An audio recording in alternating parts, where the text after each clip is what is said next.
Hello dear student, this is Amin Ahmed and welcome to my channel Let's Learn English. Dear student, আজি আমি আলোচনা কৰি আছো Lost Spring নামৰ chapter 2 question answer. Chapter 2 already আমি আগৰ ভিডিঅত কমপ্লিট কৰিছো. এইটো chapterৰ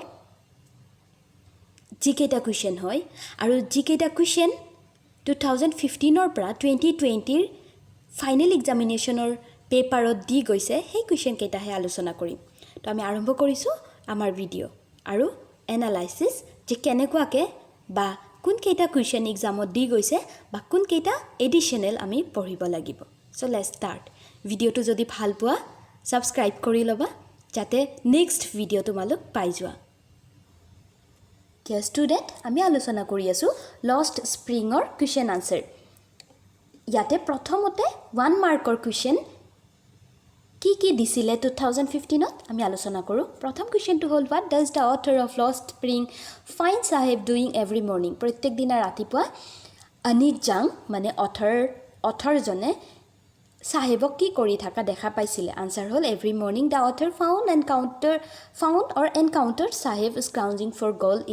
in a garbage dump কিবা বিচাৰি থাকা দেখা পাইছিলে বা যেন হুনহে বিচাৰি আছিল তেনেকুৱা অৱস্থাত প্ৰত্যেক দিনা ৰাতিপুৱাই অনিক জাঙে সাহেবক দেখা পাইছিলে কোৱেশ্চন নম্বৰ 2 আছে what does Mukesh want to be Mukesh কি হ'ব বিচাৰিছিলে answer hall Mukesh wants to be a motor mechanic তাৰোপৰিও he also wanted to drive a car এটো পিছত আমি লিখিব পাৰো নিলিখিলেও আনসাৰখিনি এইখিনিতে কমপ্লিট হৈ গৈছে 2 মাৰ্কৰ কুৱেশ্যনৰ ভিতৰত 15ত 2015 ত দি যোৱা প্ৰথম প্ৰশ্নটো হল what explanation does the author of হ'ব লাগিছিলে Lost Spring offer for the children not wearing footwear লৰা ছোৱালীয়ে যে স্যান্ডেল পিন্ধা নাছিলে তাৰ এক্সপ্লেনেশনত অথৰে কি কৈছিলে আনসাৰটো হল the author finds the rag pickers roaming in the street without wearing footwears initially he thinks that it has become a tradition for them to remain barefoot instantly she realizes that lack of money is probably the most valid explanation for it. They stay barefoot because of the perpetual state of poverty. Writer কৈছে যে প্ৰত্যেক দিনা ৰাতিপুৱা হেই খালি ভৰিয়ে থকা লৰা ছোৱালী কেইটাক দেখা পাইছিলে তেখেতে আৰু তেখেতে কৈছে যে হয়তো এটো এটা পৰম্পৰা হৈ গৈছে আৰু নতুবা কি হৈছে তেওঁলোকৰ এটো এটা অভ্যাস হৈ গৈছে লগালগ অথৰে কি কৰিছে ৰিয়েলাইজ কৰিছে যে হয়তো তেওঁলোকৰ টকা পইচা নাই তেওঁলোক অতি দৰিদ্ৰ সেই কাৰণে তেওঁলোক স্যান্ডেল নিপিন্ধাকে হয়তো থাকাৰ অভ্যাস তেওঁলোকৰ গঢ় লৈছে বুলি অথৰে কৈছে এইকেটা কোৱেশ্চন দিছিলে 2015 ত লগতে আৰু এটা কোৱেশ্চন দিছিলে 15 ত হেতু কোৱেশ্চনটো হল what is Firozabad famous for and why Firozabad কিহৰ কাৰণে পপুলাৰ হয় আৰু কিয় Firozabad is famous for its bangle. প্ৰথম আনসাৰটো হল Firozabad কিহৰ কাৰণে পপুলাৰ হয় বেঙ্গলৰ কাৰণে সেকেন্ড টু হ'ব every other family in Firozabad is engaged in making bangles. It is the center of glass blowing industry where families have spent generations walking around furnaces making bangles for all women in the country. কৈছে Firozabadৰ মানুহখিনি প্ৰত্যেক ঘৰে বা প্ৰত্যেক ঘৰৰ মানুহ generation after generation প্ৰতিটো তেওঁলোকৰ বংশধৰে কি কৰিছে বা প্ৰতিটো জেনেৰেশনে তেওঁলোক কি কৰিছে এই বেঙ্গল মেকিংত জড়িত হৈ আছে এটো তেওঁলোকৰ একমাত্ৰ পেশা আৰু তেওঁলোক গোটেই গাঁৱৰ নহয় গোটেই ভাৰতবৰ্ষৰ মহিলাসকলৰ কাৰণে বেঙ্গল মেকিং কৰে কাৰণে Firozabad পপুলাৰ হয় তো আমি আহিছো যে 2016 ত কি কোৱেশ্চন দিছিলে তো প্ৰথম কোৱেশ্চনটো মানে 1 মাৰ্কৰ কোৱেশ্চন যেটো হৈছিলে হেতু হল what does Sahib look for in the garbage dump সাহেবে garbage dumpত কি বিচাৰি আছিল answer hall Sahib looked for gold মানে হল ব্ৰেড আসলতে গোল্ড মানে হুন আমাৰ ভাষাত কিন্তু দৰিদ্ৰ সকলৰ কাৰণে হুন মানে কি তেওঁলোকৰ খোৱা খাদ্য তইতে কৈছে Sahib looked for gold in the garbage dump second question to hol where has Sahib come from কৰ পৰা Sahib আহিছিলে আমি জানো Sahib has come from Dhaka Bangladesh ঢাকাৰ পৰা আহিছিলে আৰু ঢাকা কত আছে ঢাকা বাংলাদেশৰ ক্যাপিটাল বাংলাদেশত আছে এই দুটা 1 মাৰ্কৰ প্ৰশ্ন দিছিলে 2016 ত ওকে আৰু আমি আহিছো এতিয়া যে 2 মাৰ্কৰ কি কোৱেশ্চন দিছিলে প্ৰথম কুৱেশ্যন হৈছে what is the irony inherent in Saheb's full name চাহেবৰ ফুল নেমত থকা আইৰনিটো কি হয় তাৰমানে চাহেবৰ ফুল নেম বেলেগ কিন্তু তাৰ বিপৰীতে অৰ্থ বেলেগ তেওঁৰ জীৱনৰ অৰ্থ বেলেগ তো আনসাৰটো হ'ল his full name is Shahe Alam আমি জানো means the lord of the universe এই বিশ্ব ব্ৰহ্মাণ্ডৰ গৰাকী এইটো হ'ল চাহেবৰ সম্পূৰ্ণ নামৰ অৰ্থ contrary to what his name represents he roams the streets with his friends an army of barefoot boys scrounging in the garbage heaps for a piece of bread this is the irony inherent in Sahib's full name তেওঁৰ নামৰ অৰ্থ হ'ল এই বিশ্ব ব্ৰহ্মাণ্ডৰ গৰাকী বা মালিক কিন্তু চাহেবে কি কৰিছে নিজৰ বন্ধুৰ লগত বাটে বাটে ঘূৰি ফুৰিছে ভৰিত চেণ্ডেলো নাই চাহেবে সেই গাৰ্বেজ ডামত সেই লেতেৰা জাবৰ জোথৰৰ দমত গৈ বিচাৰিছে এক টুকুৰা ৰুটি তো এইটোৱে হ'ল আইৰনি চাহেবৰ নাম ৰিপ্ৰেজেণ্ট কৰিছে কি আৰু প্ৰকৃতাৰ্থত চাহেব হয় কি এইটো দিছিলে 2016ত আৰু এটা টু মাৰ্কৰ কুৱেশ্যন দিছিলে why do the young inhabitants in Firozabad end up losing their eyesight ফিৰোজাবাদৰ মানুহখিনিয়ে কিহৰ কাৰণে নিজৰ চকুৰ যিটো পাৱাৰ বা চকুৰ দৃষ্টিশক্তি সেই দৃষ্টিশক্তি সোনকালে কিহৰ কাৰণে হেৰুৱাই পেলাইছিলে বিশেষকৈ ইয়াং ইনহেবিটেন্সে তাৰ মানে ইয়াং মানুহখিনিয়ে ইয়াং বাসিন্দাখিনিয়ে আনসাৰটো হ'ল ইন ফিৰোজাবাদ হ'ব লাগিছিলে 20,000 children are working illegally in the glass furnaces with high temperature without air and light 20,000 ল'ৰা ছোৱালী illegally আইনক নামানি তেওঁলোক কি কৰিছে গ্লাছ ফাৰ্নেচেছত কাম কৰি আছে সেই ঠেক কোঠাবিলাকক কাম কৰি আছে য'ত নেকি টেম্পাৰেচাৰ বহুত হাই হয় উষ্ণতা বহুত হাই হয় য'ত নেকি কোনো ধৰণৰ কি নাই বতাহ নাযায় য'ত নেকি কোনো ধৰণৰ কি নাযায় লাইট নাযায় পোহৰ নাযায় ডাৰ্ক হাৰ্টমেন্স সৰু সুৰা জোপোহা ঘৰবিলাকত sit boys and girls with their parents welding pieces of coloured glass into bangles তেওঁলোক কি কৰিছে বেংগল মেকিং কৰিছে বিভিন্ন ধৰণৰ কালাৰ দি নিজৰ ল'ৰা ছোৱালীৰ লগত নিজৰ পেৰেণ্টছো বহি এই কামবিলাক কৰি আছে এই জুই হালত কামবিলাক কৰি আছিলে their eyes are more adjusted to the dark than to the light that is why the young inhabitants of Firozabad and the losing their eyesight তেওঁলোকৰ চকু পোহৰত দেখা নাপায় আন্ধাৰত দেখাহে পায় এনেকুৱা এটা এডজাষ্টমেণ্ট হৈ গৈছিলে চকুত যে পোহৰত ভালকৈ দেখা নাপায় বাট আন্ধাৰত দেখা পায় আৰু যেতিয়া চকুৰ এই নেচাৰেল ছিষ্টেম যিটো থাকে বা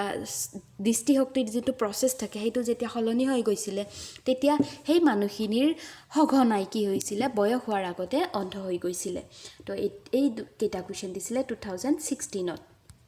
2017ত কি দিছিলে চাই লওঁ 17ত 1 মাৰ্কৰ এটা দিছিলে what does garbage mean for the elders of Seemapuri মানুহৰ কাৰণে গাৰ্বেজ মানে কি আনসাৰটো হ'ব ফৰ এল্ডাৰ কৈছে ডাঙৰ মানুহবিলাকৰ কাৰণে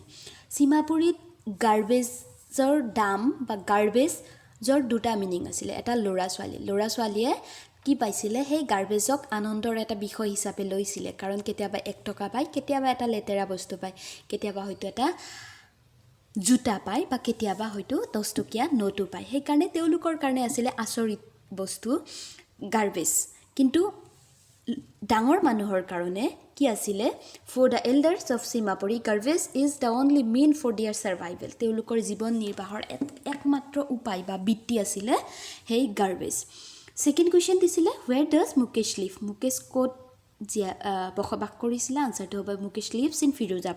ফিৰোজাবাদত বসবাস কৰিছিলে F2 কেপিটেল হ'ব লাগিছিলে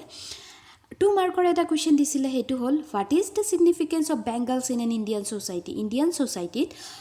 ভাৰতীয় সভ্যতাত খাৰুৰ কি মৰ্যাদা আছে আনসাৰটো হ'ল in India bangle has a great significant বেংগলৰ যথেষ্টখিনি মৰ্যাদা আছে ভাৰতৰ সংস্কৃতিত it symbolises an Indian women's suhag এজনী ভাৰতীয় মহিলাৰ সুহাগ মানে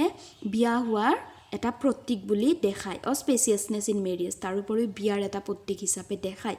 Indian women rolled red bangles on to their wrist ভাৰতৰ মহিলাসকলে কি কৰে নিজৰ হাতত ৰঙা খাৰু পিন্ধি লয় বিয়াৰ পিছত বিয়াৰ চিম্বল হিচাপে তেওঁলোক লয় 18ত কি কুৱেশ্যন দিছিলে so let's have a look 1 মাৰ্কৰ কুৱেশ্যন দিছিলে এটা why have Sahib and his family migrated to Simapuri Sahib আৰু Sahibৰ ফ্যামিলি সীমাপুৰীলে কিহৰ কাৰণে আহিছিলে আনসাৰটো হ'ল তেওলুক যেহেতু বাংলাদেশৰ মানুহ কিন্তু তেওলুক কিহৰ কাৰণে গুছি আহিছিল আনসাৰটো হ'ল there were many storms that swept away their fields and homes that is why they left their place and migrated to Simapuri in search for food and shelter তেওলুক আহিছিল ফুড খোৱা খাদ্য আৰু শেল্টাৰ আশ্ৰয় বিচাৰি কাৰণ বাংলাদেশত এটা সময়ত বহুতো ধুমুহা হৈছিল আৰু ধুমুহাই তেওলুকৰ ঘৰ দুৱাৰ বা তেওলুকৰ খেতি পথাৰ নষ্ট কৰি দিছিল 2 মাৰ্কৰ এটা প্ৰশ্ন দিছিলে 2018ত হেতু হ'ল প্ৰথম প্ৰশ্নটো হ'ল what are the two different worlds in ফিৰোজাবাদত দুটা ভিন্ন পৃথিৱী দেখা গৈছিল সেই পৃথিৱী দুটা কি কি আনসাৰটো হ'ল the family that are caught in a wave of poverty and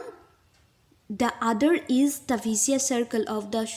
shahukars the middlemen the policemen the keepers of law the bureaucrats and the politician কৈছে এটা হ'ল যে জিবিলাক মানুহ বেঙ্গল মেকিং কৰে সেই শ্ৰেণীৰ মানুহৰ এটা পৃথিৱী তেওঁলোকৰ দুখ যন্ত্ৰণা ভোগ বা তেওঁলোকৰ প্ৰয়োজনীয় সামগ্ৰীৰ অভাৱ অনাটন সেইবিলাকে দি ভৰা এটা পৃথিৱী আৰু এটা পৃথিৱী আছিল পুলিচমেন বা বেলেগ পলিটিচিয়ান বা তেনেকুৱা ধনী ব্যক্তিসকলৰ এটা পৃথিৱী যি ব্যক্তিসকলে নেকি শোষিত কৰিছিল জুৰুলা কৰিছিল সেই দুখিয়া বেঙ্গল মেকাৰক তো এই দুই ধৰণৰ পৃথিৱী দেখা পোৱা গৈছিল ফিৰোজাবাদত কোৱেশ্চন নম্বৰ 2 হৈছিল বা 2 দিছিলে what was the promise made by Anit Jang to Sahib Anit Jange Sahibok কৰা সেই প্ৰমিসটো কি আছিল Anit Jange কি এটা প্ৰমিস কৰিছিল সাহেবক promise কৰিছিলে Anit Jang made a promise to Sahib that was not met যেটো promise কৰিছিলে হেতুৰ কোনো মূল্যই নাছিলে বা অৰ্থহীন promise এটা আছিলে she promised to build a school for Sahibৰ কাৰণে স্কুল এটা খুলি দিম বুলি promise কৰিছিলে with a bound in every corner of his bleak world যেটো নেকি Sahibৰ প্ৰতিটো কোণাতে জীৱনৰ বা আশাৰ প্ৰতিটো কোণাতে কি হৈছিল ৰৈ গৈছিল কিন্তু সেই promiseটো মিছা promise আছিলে আমি আইছো 2019ত কি প্ৰশ্ন দিছিলে 19ত যেটো প্ৰথম প্ৰশ্ন দিছিলে সেই প্ৰশ্নটো হ'ল what does Sahib originally hail from Sahib originally কৰপৰা আছিল আনসাৰটো হ'ল Sahib originally hail from Dhaka Bangladesh already পাইছো সেকেন্ড কোৱেশ্চনটো হ'ল what is the actual name of Sahibৰ actual name to কি আছিল আনসাৰটো পাইছো what does it signify এটো কি দেখাই দৰ্শাই আনসাৰটো হ'ল Sahib Actual name of Sahib is Sahib-e Alam আমি জানো it signifies much এটোৰ অৰ্থ বহুতো আছে মৰ্যাদা বহুতো আছে as it means the lord of universe কাৰণ ইয়াৰ অৰ্থ হ'ল এই পৃথিৱীৰ গৰাকী তাৰ মানে ইয়াৰ অৰ্থ যথেষ্ট গহীন বা গম্ভীৰ 2020 ত কি কোৱেশ্চন দিছে চাইলো প্ৰথম কোৱেশ্চনটো হ'ল what does Mukesh want to be Mukesh কি হ'ব বিচাৰিছিল অলৰেডি আলোচনা কৰিছো he wants to be a motor mechanic second question হ'ল where was the original home of Sahib's family Sahibৰ original ঘৰ ক'ত আছিল Sahibৰ ফ্যামিলিৰ আনসাৰ হ'ল the original home of Sahib's family was in Dhaka Bangladesh third question give a brief description of Simapuri description দিব দিছে was Sahib happy with his job at the tea stall hey চাহৰ দোকানত কাম কৰি Sahib happy আছিল নে এই question কেটা মই আলোচনা কৰা নাই নেক্সট ভিডিঅত ব্ৰড কোৱেশ্চন আৰু এডিশনাল কোৱেশ্চনৰ লগত আলোচনা কৰিম তোমালোক ভিডিঅটো যদি ভাল পাইছা নেক্সট ভিডিঅ পাবৰ কাৰণে সাবস্ক্ৰাইব কৰি লবা আৰু আশা কৰিছো নেক্সট ভিডিঅ অতি সোনকালে লগ পাম তেতিয়ালে ঘৰতে থাকা ভালকে পঢ়া stay home and safe take care